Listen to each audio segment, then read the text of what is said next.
तो ये interview question का थर्ड पार्ट है और प्रैक्टिकल इंटरव्यू क्वेश्चन आपको बताए जा रहे हैं जो बड़ी बड़ी कंपनीज में, छोटी कंपनीज में पूछे जाते हैं। तो उसी का एक पार्ट आपके लिए लेके आ गया हूं। तो जिन्होंने नहीं देखे पुराने पार्ट वो जाके दे सकते हैं, अलग से प्लेलिस्ट बना के रखी है इंटरव्यू क्वेश्चंस की। तो अभी हम इंटरव्यू क्वेश्चन स्टार्ट करते हैं। नेक्स्ट जो रहने वाला हमारा इंटरव्यू क्वेश्चन वो रहने वाला है कि रीइंफोर्समेंट क्यों प्रोवाइड करते हैं हम कॉलम में, और अल्टरनेट क्यों दी जाती है, कहां हमें कॉलम में देनी चाहिए। ये एलएनटी में क्वेश्चन पूछा गया था। आज एलएनटी के क्वेश्चन ही हम कवर करेंगे। तो सबसे पहले हम कॉलम में रिइंफोर्समेंट क्यों देते हैं, सरिया क्यों देते हैं। एक तो जो कॉलम हमारा होता है वो कंप्रेशन मेंबर है, तो उसकी लोड बेयरिंग कैपेसिटी उससे बढ़ती है, ये आपको आंसर देना है। दूसरा, जो कंप्रेशन से फेलियर होता है उसको प्रिवेंट करने के लिए हम दे देते हैं रिइंफोर्समेंट, और बेंडिंग को रेजिस्ट करने के लिए, शेयर फोर्स जो कॉलम में आती है उसको रेजिस्ट करने के लिए, बकलिंग और कोलैप्स के चांसेस को। लेकिन इसको आप समझो कि आप अल्टरनेट क्यों देते हो लैप, मतलब आपको अल्टरनेट लैप देना होता है आगे पीछे ऊपर नीचे करके, और कहां आपको लैप देना होता है ये मैं आपको थोड़ा समझा देता हूं। थोड़ा लंबा हो जाएगा लेकिन समझ लो, इस कॉन्सेप्ट को जब समझ लोगे कोई भी क्वेश्चन इसके रिलेटेड आएगा आप आंसर दे दोगे। आपको दिखा के सामने आप देख रहे हो टॉर है जो, ये क्यों, मतलब जब भी आप साइड देखोगे या नए आप गए हो तो देखो कि आज छोटा सरिया, लंबा सरिया, ये क्या है, मतलब क्यों किया है। जब भी मैं नया था, ऐसे फ्रेशर गया था, तो मेरे भी माइंड में था कि मतलब टॉर तो एक साइज का आया, नीचे जो बंडल्स पड़े हैं तो क्यों ये छोटा बड़ा हो गया। तो ये किया जाता है छोटा बड़ा, और ये जो नॉर्मल गांव में कंस्ट्रक्शन होती है उसमें नहीं किया जाता है। उनके लिए भी ये काफ़ी इंपॉर्टेंट वीडियो, इसको देखोगे तो आपको पता चलेगा क्यों ज़रूरी है प्रोवाइड करना और कहाँ प्रोवाइड करना है। ये सब मैं आपको थ्योरेटिकल बताता हूँ। ये साइड का विजिट हो गया, देख लिया आपने क्या चीज़ है क्या नहीं। अभी मैं पूरा अच्छे से थ्योरेटिकल वे से पढ़ाऊँगा, अच्छे से डायग्राम बनाऊँगा, अच्छा सब बताने वाला हूँ। काफ़ी ज़्यादा, मैं जैसे स्टार्टिंग में कहा, काफ़ी इंपॉर्टेंट वीडियोस है गाइस। फ्रेशर हो, साइट इंजीनियर हो, सिविल इंजीनियर हो, जो भी हो, आपको ये काम आने वाला है। अगर का आप सिविल इंजीनियर नहीं भी हो तो ये वीडियो काफ़ी इंपॉर्टेंट है आपके लिए। तो थ्योरेटिकल पार्ट में स्टार्ट करता हूँ। देखो गाइस, थ्योरेटिकल पार्ट स्टार्ट करने से पहले एक चीज़ कहूँगा मैं कि चैनल को सब्सक्राइब करो, शेयर करो, और थोड़ा बहुत शेयर कर दिया करो, इसको काफ़ी हेल्पफुल होगा मेरे लिए भी। और ये टॉपिक आपको हमारी वेबसाइट civilsitevisit.com पे भी मिल जाएंगे। सबसे पहले मैं बात करूंगा कॉलम लैब की। मतलब एक तो मैंने बताया, पहले कई लोगों को पता नहीं होगा कॉलम लैब है क्या है जो। तो कॉलम, ये मेरा मतलब एक घर है, ठीक है, ये बिल्डिंग है मेरी, 24 मीटर लंबी है, हाइट इसकी 24 मीटर। तो स्टील प्रोवाइड करिए, चलो मतलब एक ये तो पॉसिबल नहीं है कि 12 मीटर का सीधा खड़ा कर दोगे, क्योंकि वो रुकेगा ही नहीं, सिंपल बात है। तो ज्यादा से ज्यादा 6 मीटर का आप स्टील कट करके उसका एल मार के खड़ा कर देते हो। तो उसके बाद नीड तो पड़ती है उसको, क्योंकि स्टील हमें पूरा 24 मीटर ऊपर तक लेना है, तो उसको नीड पड़ती है लैब प्रोवाइड करने की। तो हम लैब प्रोवाइड कैसे करते हैं, ऐसे, मतलब ये, ठीक है, ये नीचे से जो सरिया आ रहा था उसको ऊपर लैब प्रोवाइड कर दिया। अभी लैब प्रोवाइड किया है कॉलम में, तो बेस्ट जोन कौन सा है, कहां आपको लैब प्रोवाइड करना चाहिए, ये मैं आपको बता देता हूं पहले, ठीक है। सो मैं सिंपल भाषा करूंगा, मैं कोई आज टेक्निकल इतना बताऊंगा नहीं, थोड़ा बहुत आपको बताता जाऊंगा, क्योंकि मैं टॉपिक डाल चुका हूं, वीडियो देख सकते हो। तो आज मैं बताऊंगा कि कहां करना है। ये कॉलम है, ये मतलब नीचे की स्टोरी है आपकी, ये इसके ऊपर अभी कंटिन्यूटी है पूरी, मतलब ऊपर कॉलम आज जाने वाला है, ये स्टील ऊपर जाएगा अभी, ठीक है। तो आपको, आपका स्टील पहुंच चुका है यहां तक, मतलब पहले ही आपको सोच के रखना है कि आपका कहां स्टील आना चाहिए। ये नीचे जो स्टील आया है ये यहां है। तो मेरा कहने का मतलब ये है, ये ऊपर की स्लैब है, ये नीचे की स्लैब है। तो जो आपको लैब प्रोवाइड करना है सरिये का, वो कहां करना होता है, हमेशा कॉलम के सेंटर में, ठीक है। जो आपने अभी साइड की वीडियो देखा होगा कि जहां स्लैब हो रही थी, स्लैब से थोड़ा ही ऊपर सरिया था, और वो कहां करना होता है आपको, सेंटर में। क्यों सेंटर में करना होता है, वहां हमारा बेंडिंग मूवमेंट 0 होता है। ये याद रखना, अगर आपको इंटरव्यू में पूछा गया तो आपको क्या याद रखना है, वहां हमारा बेंडिंग मूवमेंट 0 होता है। और जो हमारा बाकी, अगर इनको जोन में आप डिवाइड करो, 1 2 3 जोन, तो जो बाकी जोन होते हैं वो टेंशन जोन है। क्यों टेंशन जोन है, वो लेटरल जब फोर्सेस लगेंगे, यहां से अगर फोर्सेस लगाऊं, मैं बता ही देता हूं, अगर बता रहा हूं थोड़ा बहुत, नहीं तो ये वीडियो मैं बना चुका हूं इस पे अच्छे से। तो यहां से फोर्स लगेगी तो ये जो कॉलम होगा यहां बक्कल करेगा, मतलब यहां करेगा। मतलब अगर एग्जांपल लो, अगर पेड़ है जो, जब उसकी हवा चलती है उसमें, तो पेड़ हमारा क्या करता है, ये हवा चल रही है तो पेड़ की, ये पेड़ यहां से बेंड होता है। तो सबसे ज्यादा कहां लोड पड़ता है, मतलब ये चीज है उसकी, इस पे मतलब एक क्या होता है, इस पे टेंशन आती है क्योंकि ये यहाँ हवा पड़ रही है, ये उखड़ने को रुकता है, मतलब यहाँ से उखड़ता है। आपने कई पेड़ देखे भी होंगे कि यहाँ से उखड़ गए होते हैं, तो इसीलिए कभी भी यहाँ पे आपको लैब प्रोवाइड नहीं करना है, ठीक है। और सब जो मैक्सिमम आपको लैब कहां प्रोवाइड करना है, बाकी तो डिजाइन पे रहता है, लेकिन थंब रूल लेके आप चलो, आपको लैब कहां, जो कॉलम का सेंटर होगा ना, कैसे सेंटर निकालोगे, ये स्लैब आपकी अगर ये 3 मीटर जैसे 3.2 मीटर है तो L/4 कर लेना है उसका, तो कितना है 800 mm या 0.8 मीटर, तो उसको उस एरिया को छोड़ देना है नीचे, उसके ऊपर आपको लैब प्रोवाइड कर देना है, ठीक है। ये चीज ध्यान रखना। और बात रही अभी जैसे साइड में मैंने दिखाया आपको कि सरिया हमारा क्या था, स्टैगर्ड था, मतलब अल्टरनेट था, एक ये लंबा था, एक छोटा था, एक लंबा था, एक छोटा था। ये क्यों प्रोवाइड करते हैं, अगर देखो, अगर ऐसे नहीं है कि यहां कोई टेंशन या मतलब कोई स्ट्रेस पड़ेगा नहीं, यहां भी स्ट्रेस पड़ेगा, तो यहां से भी कॉलम आपका टूट सकता है। तो जब अगर हम यहाँ पे पूरा लैप दे देंगे, मतलब यहाँ सब लैप, यही सब लैप आ गए, मतलब ये लैप आ गया, सब यही लैप आ गए, तो ये सेक्शन वीक हो जाएगी, तो टूटने के चांसेस ज्यादा हो जाते हैं। तो क्या करते हैं हम, इसको अल्टरनेट कर देते हैं, मतलब इसी जोन को, एक यहाँ सरिया होगा, दूसरा यहाँ होगा, तो जो लैप आएगा एक यहाँ आएगा, एक यहाँ आएगा, एक यहाँ आएगा, तो जो भी स्टील बार होगा उसमें अलग अलग आपको स्टैगर्ड लैप करना है। ये आपको एज ए सिविल इंजीनियर ध्यान रखना है। दो चीजें ध्यान रखनी, क्या रखनी है, एक तो आपका जो सरिया नीचे से प्रोवाइड करोगे वो ऊपर ऊंचा नीचा होना चाहिए, मतलब एक छोटा एक बड़ा एक छोटा ऐसे। दूसरा वो कहां तक जाना चाहिए, दो ऊपर का कॉलम होगा नेक्स्ट स्टोरी का, उसके सेंटर तक होना चाहिए, वहां आपको लैब प्रोवाइड कर देना है। और यहां लैब प्रोवाइड करोगे, वहां स्टीरअप की जो स्पेसिंग होती है वो 100 mm कर देनी है, मतलब बिल्कुल कम स्पेसिंग आपको यहां प्रोवाइड करनी है। और ये भी टेंशन जो ना, इधर भी आप स्पेसिंग कम ही रखो। मैं बोलता हूँ कॉलम में जितनी पॉसिबल हो 100 से 150 mm स्पेसिंग रखो। मैंने गांव में देखा है कि 200 mm स्पेसिंग प्रोवाइड की होती है, 4 सरिया प्रोवाइड किया होता है। वो क्या रोकेगा, वो क्या मतलब कुछ वो नाम कर रहे हैं कॉलम का। तो ये चीजें मैं तभी बताता हूँ कि आप बिना मतलब किसी डिजाइनर से भी ये काम कर सकते हो। ये हो गया मेरा एक टॉपिक। अभी मैंने कहा था 4-5 टॉपिक होंगे, तो नेक्स्ट आता हूँ मैं टॉपिक। तो आप देखते होंगे जहां भी साइड पे, ये देखो, ये जो मैंने किया है, ये स्टील, ये मैंने कहा ये स्टील था हमारा, ये लैप होता है, ये मैंने जैसे बताया। अभी मैं इसका एक कल वीडियो डाला था, उसमें मैंने लैपिंग का बताया था, उधर भी आप वीडियो कल देखोगे कल का, तो बीम का लैपिंग था, उसमें भी ऐसे किया था, ऐसे ऐसे। ये क्या होता है, ये है जॉगल। जॉगल आपको मतलब प्रोवाइड करना ही करना है। क्यों कर रहे हैं, अगर मतलब कोई चीज है, ये मैं कहूं ऐसे, ये दो चीजें इसको बांध दी, यहां से मैंने लोड डाला, यहां कहीं से भी लोड डाला, तो इसका स्लिपेज का डर रहता है, मतलब ये नीचे ज्यादा स्लिप करेगा।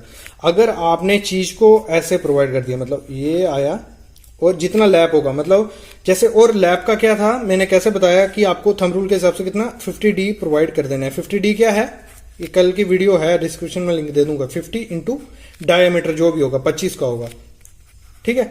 तो अगर 20 का डाया होगा तो कितना आया हमारा, 1 मीटर, 1 मीटर, और ये कितना 1250। तो आपको ये लेंथ जो रखनी है वो कितनी रखनी है, 1 मीटर या 1250, जिस हिसाब का सरिया होगा। और आपको यहां जॉगल प्रोवाइड करना है। और इसमें भी एक चीज क्या देखनी है आपको, ये स्टैगर्ड होना चाहिए, ये चीज ध्यान रखना। अभी आता है अगला टॉपिक हमारा। अगला टॉपिक क्या मैंने देखा है, जो भी कंस्ट्रक्शन हुई होती है, मतलब काफी जगह पे देखा है 30% यही काम हुआ होता है। क्या हुआ होता है, आपका मतलब एक स्टोरी बना ली, ये घर है आपका, स्टोरी बना ली, इसके कॉलम थे जो कॉलम दिए थे, तो उसका सरिया यही मतलब थोड़ा थोड़ा निकाला होता है, इतना मतलब 100 mm 200 mm, वो कुछ काम का ही नहीं है, मतलब वो जहां तो निकालो ही नहीं, या उसको बेटर वे से निकालो। बेटर वे से इन द सेंस कि आपका ऊपर उसका लैप मिलना चाहिए। नेक्स्ट अगर आपको इन फ्यूचर अगर स्टोरी खड़ी करनी है तो आपको उतना निकालना ही निकालना है। और जब ये निकालोगे, एक चीज ध्यान देनी है इसमें, जो आपका सरिया होगा वो अल्टरनेट होना चाहिए। दूसरा, उसमें स्टीरअप पहना के रखना पूरा। अगर स्टीरअप नहीं पहनाई होगी तो अगर जो स्टील होगा वो हवा से, मतलब जब हवा चलेगी तो वो हिलेगा, उससे क्या होगा, यहाँ क्रैक्स पड़ जाएंगे यहाँ, और वो लीकेज होने के चांसेस होते हैं। जहां तो कोई बच्चे वगैरह भी ऊपर खेलेंगे, सरिये हिलाएंगे, तो यहाँ जगह बन जाती है और लीकेज होने के चांसेस होते हैं। ये चीज ध्यान रखना हमेशा, ये कोई नहीं आपको बताएगा। नेक्स्ट चीज, अगर क्या होता है कभी कभार, ये भी मैंने देखा है कि कॉलम यहाँ मतलब ए फर्स्ट स्टोरी बना दी उसने, और वो बस बोलता कि मैं ये खत्म मैं घर नहीं बनाऊंगा।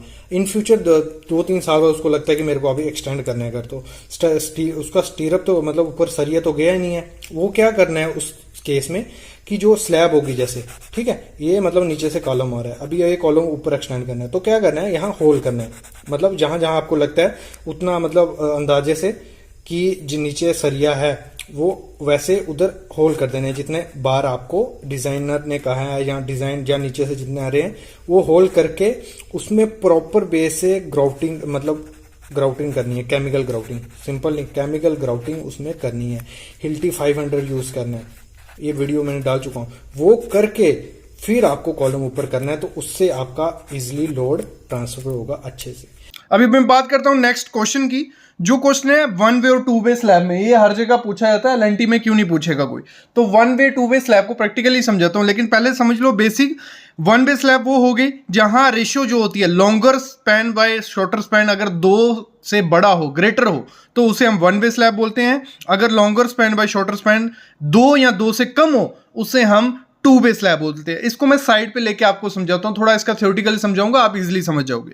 क्योंकि दोनों एक जैसे दिखते हैं, कुछ चीज़ें जो मेंशन की होती हैं कि 1 वे ऐसा होता है, 1 वे 2 वे ऐसा होता है, लेकिन साइड पे क्या होता है, एक जैसा दिखने में आपको डिफरेंशिएट करने में मुश्किल हो जाएगा। अभी मैं आपको साइड में दिखाऊंगा कि 1 वे 2 वे में देखने में क्या डिफरेंस है और इसमें क्या क्या चीज़ें हैं वो आपको पता होनी चाहिए। दूसरी मैं इसकी ड्राइंग दिखाऊंगा आपको कि ड्राइंग में कैसे मेंशन किया जाता है कि 1 वे आपको कैसे स्टील प्रोवाइड करना है, 2 वे में कैसे प्रोवाइड करना है, और दोनों में सस्ता कौन सा है, महंगा कौन सा है, इनमें इंटरव्यूज़ में से क्वेश्चन क्या आते हैं, वो सब मैं आज आपको बताने वाला हूँ। पहले आपको साइड विजिट दिखाता हूँ। देखो सामने आप देख रहे हो, ये है हमारी 2 वे स्लैब। अगर देखा आपको थोड़ा इसमें, क्योंकि स्टील ही स्टील है, देखने में दिक्कत हो रही होगी, लेकिन क्रैंक बार से आप अंदाज़ा लगा सकते हो। देखो इस साइड भी क्रैंक बार है, अभी मैं इस साइड जाऊं तो यहाँ भी आपको क्रैंक बार दिख रहे होंगे। एक ये चीज़ है जिससे आप डिफ्रेंशिएट कर सकते हो 2 वे स्लैब को, जिसमें चारों साइड आपको क्रैंक बार दिखेंगे तो वो 2 वे स्लैब होगी, गारंटी। क्यों होगी?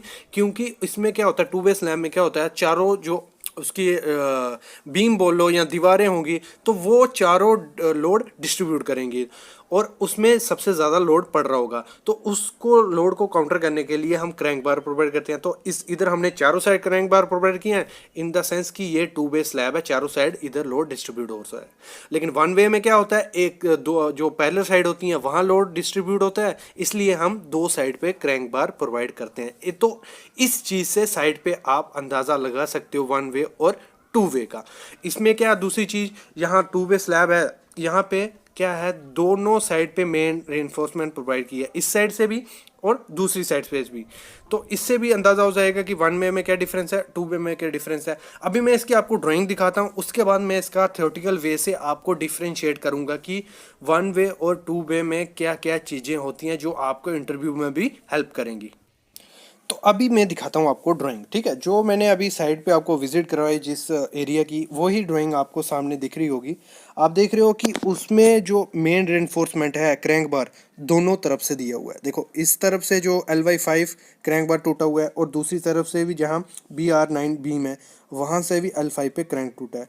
तो यही हो गया कि ये हो गया हमारा 2 वे स्लैब, मतलब दोनों तरफ मेन रेनफोर्समेंट पड़ रही है, ये भी है। और मैं अभी थ्योरेटिकल पार्ट में बताऊंगा कि जो अगर आपको विज़न से या बेसिक चीज़ों से नहीं पता चले कि 1 वे 2 वे क्या है, तो एक जो जैसे रहता है length bye breadth divide by उसका 2 से बड़ा होना चाहिए, छोटा होना चाहिए, वो चीज़ भी डिफरेंशिएट करती है कि आपकी 1 वे है 2 वे। लेकिन आप ड्राइंग में अभी देख रहे हो तो इससे भी थोड़ा आइडिया हो गया होगा। देखो जो स्पान है दोनों तरफ से बराबर है, तो ये 2 वे स्लैब। अगर मैं दूसरी तरफ आपको दिखाऊं, यहाँ आप देख रहे हो तो यहाँ भी रेनफोर्समेंट चारों तरफ है, तो इससे भी हमें आइडिया हो सकता है कि ये हमारी 2 वे स्लैब है। अभी मैं आता हूँ थ्योरेटिकल पार्ट पे, इस पे आपको अच्छे से समझ आएगा, क्योंकि अभी साइड में आपको देखो अच्छे से देख नहीं पा रहे होंगे, ड्राइंग में आपको समझ नहीं आया, लेकिन अभी आपको मैं अच्छे से समझाता हूँ।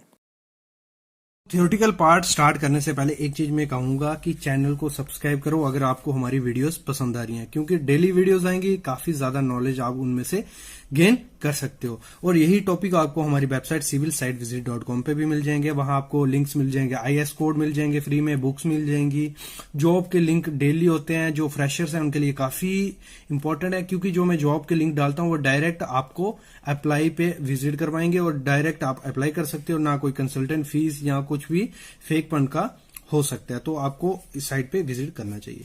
तो अभी मैं स्टार्ट करता हूं अपना थ्योरेटिकल पार्ट, दोनों का डिफरेंस बताने वाला हूं, 1 वे और 2 वे का। देखो आपने अभी अपने डिग्री या डिप्लोमा के टाइम पढ़ा होगा कि 1 वे और 2 वे में क्या डिफरेंस है। मेनली जो डिफरेंस दिखाया जाता है वो इससे हमें पता चलेगा। देखो एक स्लैब की एग्जांपल मैं लूं, ये स्लैब है हमारी, ये लॉन्गर साइड है उसकी, ये शॉर्टर साइड है, मतलब ये 8 मीटर ऐसे है वो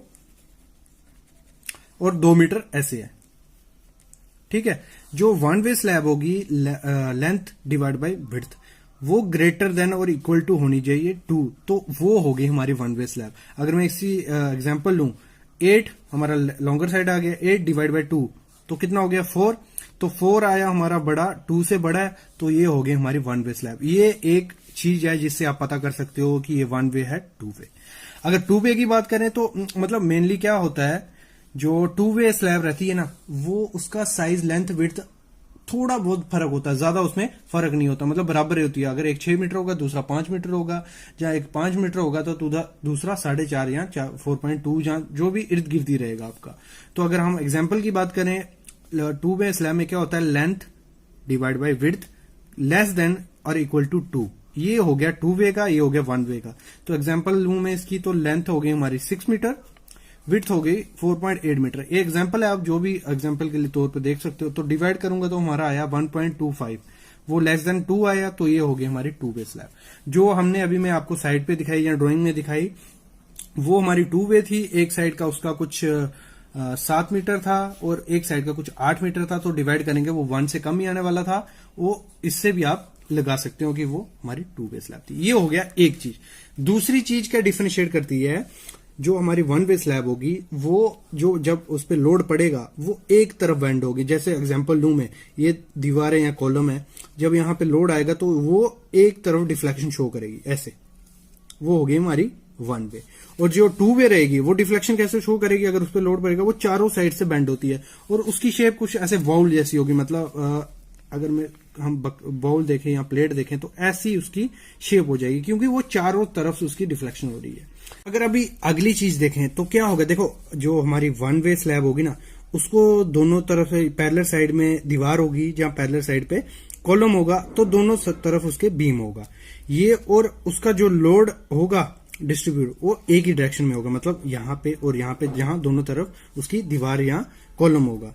और अगर इसकी एग्जांपल देखें, आपने कैंटिलीवर बीम देखा होगा, कैंटिलीवर जो छज्जा रहते हैं, मतलब बीम नहीं, जो कैंटिलीवर छज्जा रहते हैं, तो वो हो गए हमारे 1 वे स्लैब। या बरांडास हो गए, तो उनको क्या होता है, 2 साइड से सपोर्ट मिली होती है, तो वो उसकी एग्जांपल आप देख सकते हो 1 वे स्लैब की। 2 वे में क्या होता है, देखो चारों साइड से उसकी सपोर्ट होगी, मतलब चारों साइड उसके बीम होंगे या चारों साइड उसकी दीवार होगी, तो वो हो गई हमारी 2 वे स्लैब। और इसमें लोड कैसे डिस्ट्रीब्यूट होगा, चारों तरफ, मतलब यहां भी लोड होगा। अगर मैं इसकी एक ड्राइंग बनाऊं, ये 1 वे की बनाता हूं मैं पहले, यहां ये इस साइड दीवार है, इसके इस साइड दीवार है, तो ये लोड डिस्ट्रीब्यूट होगा, यहां होगा, यहां होगा और यहां होगा, यहां होगा और यहां होगा। लेकिन अगर मैं उसकी ड्राइंग बनाऊं 2 वे की, तो ये हो गया हमारा 2 वे।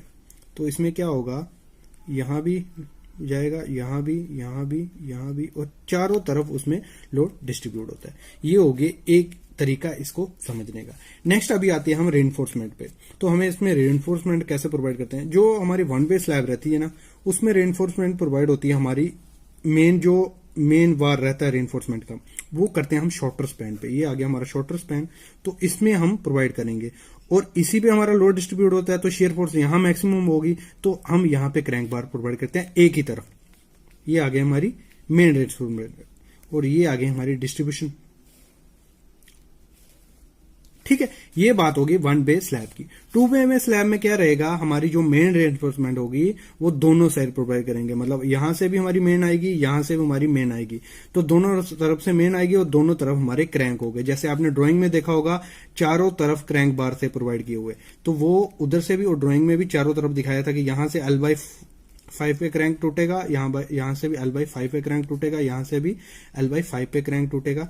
तो वो उससे भी हम डिफरेंशिएट कर सकते हैं कि ये हमारी 1 वे है या 2 वे। आपको काफी हद तक समझ आ गया होगा। अभी हम बात करते हैं तीसरी चीज की, जो सस्ती कौन सी है, मतलब जैसे मैंने स्टार्ट में कहा था कि आपको कौन सी प्रोवाइड करनी चाहिए। तो जो हमारी 1 वे स्लैब है दोनों का प्राइस में कुछ डिफ्लेक्शन नहीं होगा। क्यों नहीं होगा? देख, अगर हम वन वे स्लैब प्रोवाइड करते हैं, उसमें हम रिइंफोर्समेंट कम डालते हैं, तो उसमें हमें थिकनेस बढ़ानी पड़ती है उसकी कंक्रीट की। उसकी थिकनेस वेरी करती है 100 से 150 mm आपको थिकनेस बढ़ानी पड़ती है कंक्रीट की, क्योंकि उसमें रेनफोर्समेंट कम है। और वैसे ही 2 में स्लैब में क्या होता है, रेनफोर्समेंट प्रॉपर वे से होती है, क्योंकि दोनों तरफ मेन बार होता है। और इसमें क्या होता है, आप थिकनेस कम कर सकते हो 2 वे में स्लैब में। तो ये चीज भी देखी जाती है 1 वे और 2 वे में। मेन डिफरेंस आपको कहां से पता चलेगा, वो चलता है L/B की रेशियो से। इससे आप डिफरेंशिएट कर सकते हो कि 1 वे है या 2 वे है। अगर साइड पे आपको देखना है, अगर बाई चांस चारों साइड बीम प्रोवाइड किए हैं, कि आप कैसे डिफरेंशिएट करोगे कि वो 1 वे है 2 वे है। उसमें अगर क्रैंक बार चारों साइड प्रोवाइड किए हैं तो वो आपकी 2 वे स्लैब होगी। अगर एक साइड किया है तो वो 1 वे हो सकती है। इससे भी आप उसको डिफरेंशिएट कर सकते हो। इस चीज को समझो, जो स्लम्प होता है, बूम प्लेसर सबको पता है, जिससे हम कंक्रीट करते हैं, 2-3 मंजिल हो जाती है जब बूम प्लेसर से हम कंक्रीट करते हैं।